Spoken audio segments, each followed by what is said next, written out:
എത്ര പാടുപെട്ടായാലും അവളെ നമ്മൾ കണ്ടുപിടിച്ചേ പറ്റൂ. നവീൻ കല്യാണത്തിന്റെ ഒരുക്കങ്ങളൊക്കെ തുടങ്ങിക്കഴിഞ്ഞോമേ. ഇനി എന്ത് പറഞ്ഞാ നമുക്ക് നീട്ടിവെക്കാൻ പറ്റുക? സുമിത്രയോട് തന്നെ പറയണം. ഏതെങ്കിലും വിധത്തിൽ ഈ വിവാഹം നീട്ടിവെക്കാൻ ഇനി അവൾക്കേ പറ്റൂ. സുമിത്ര പറഞ്ഞ നവീൻ അത് കേൾക്കും. ആ, അത് ശരിയാ, കേൾക്കും. എങ്കി ഇപ്പൊ തന്നെ സുമിത്രയെ കൊണ്ട് ഇത് സമ്മതിപ്പിക്കണം. നമുക്ക് ഒന്നിച്ചു പറയാമേ. ഇന്ന് തന്നെ നമുക്ക് തീരുമാനമെടുക്കാം.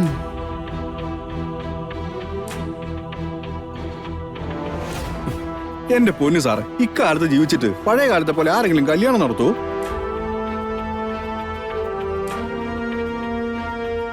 സാറിനൊരു പ്രീ വെഡിങ് ഫോട്ടോഷൂട്ട് നടത്തിയാൽ എന്താ? എനിക്ക് വയ്യടോ ഈ പിള്ളേരെ പോലെ ആടാനും പാടാനും ഒക്കെ. എന്തോന്നാ സാറേ ഇത്? സാറിന് താല്പര്യമില്ലേലും ഗാഥമാർത്തിന് താല്പര്യം ഉണ്ടാവില്ലേ? ഏയ് സാറേ, എന്റെ അമ്മേ ഒന്ന് പറഞ്ഞു കൊടുത്തേ. അല്ലേലും സാറിന് അത്രയ്ക്ക് വയസ്സായോ? എങ്ങനല്ലേ സാറിപ്പോഴും കോളേജ് പിള്ളേരെ പോലെ അല്ലേ ഇരിക്കുന്നേ? മോനെ, എനിക്ക് ഈ പറയുന്ന കാര്യത്തെക്കുറിച്ചൊന്നും കൃത്യമായിട്ട് അറിയത്തില്ല. പക്ഷേ ഇപ്പോഴത്തെ കാലത്ത് ഇതൊക്കെ സർവ്വസാധാരണമല്ലേ? അമ്മേ, എന്റെ പൊന്നു സാറേ, ദേ സാർ ഇത് നോക്കിയേ, കണ്ട ഇതൊക്കെ ഈ സിറ്റിയിലെ ലീഡിംഗ് ഫോട്ടോഗ്രാഫേഴ്സ് നടത്തിയിട്ടുള്ള പ്രീ വെഡിങ് ഫോട്ടോഷൂട്ടാ. സൂപ്പർ അല്ലേ? ദേ സാറിന് ഇഷ്ടമാണെങ്കിലേ ഞാൻ ഇപ്പൊ തന്നെ വിളിച്ച് കാര്യങ്ങളൊക്കെ അറേഞ്ച് ചെയ്യാന്നേ. എന്റെ അമ്മേ, ഇതൊന്ന് നോക്കിയേ, ഇത് കണ്ടില്ലേ? കൊള്ളാല്ലേ? ദാ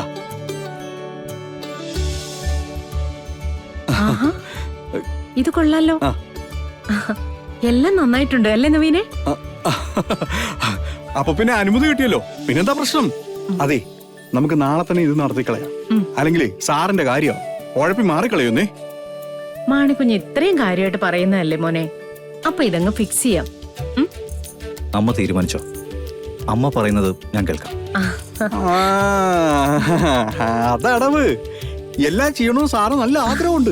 പക്ഷേ അമ്മ നിർബന്ധിച്ചിട്ടാണെന്ന് വരുത്തി തീർക്കണം അല്ലേ? ആ സീനിയർ സിറ്റിസൺസ് വന്നല്ലോ. എന്നാ പിന്നെ ഇനിയിപ്പോ ഇവരുടെ കൂടി അഭിപ്രായം ചോദിച്ചേക്കാം. എന്താ സുമിത്ര? അല്ല നന്ദേട്ടാ, ഇപ്പൊ വിവാഹത്തിന് മുൻപൊരു ഫോട്ടോഷൂട്ടൊക്കെ ഇല്ലേ? അതിന്റെ കാര്യം സംസാരിച്ചുകൊണ്ടിരിക്കുകയായിരുന്നു.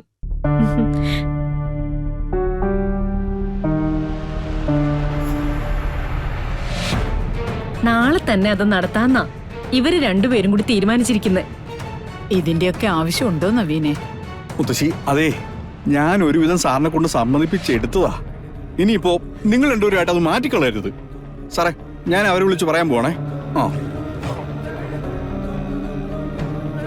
അപ്പോ ഇത് ഫിക്സ് ചെയ്യില്ല അച്ഛാ?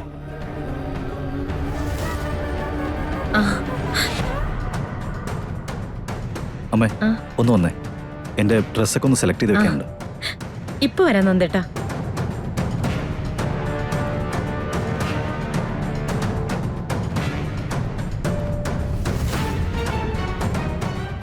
നമ്മൾ പറയാൻ ഉദ്ദേശിച്ച കാര്യം പറയാൻ പറ്റിയില്ലല്ലോ.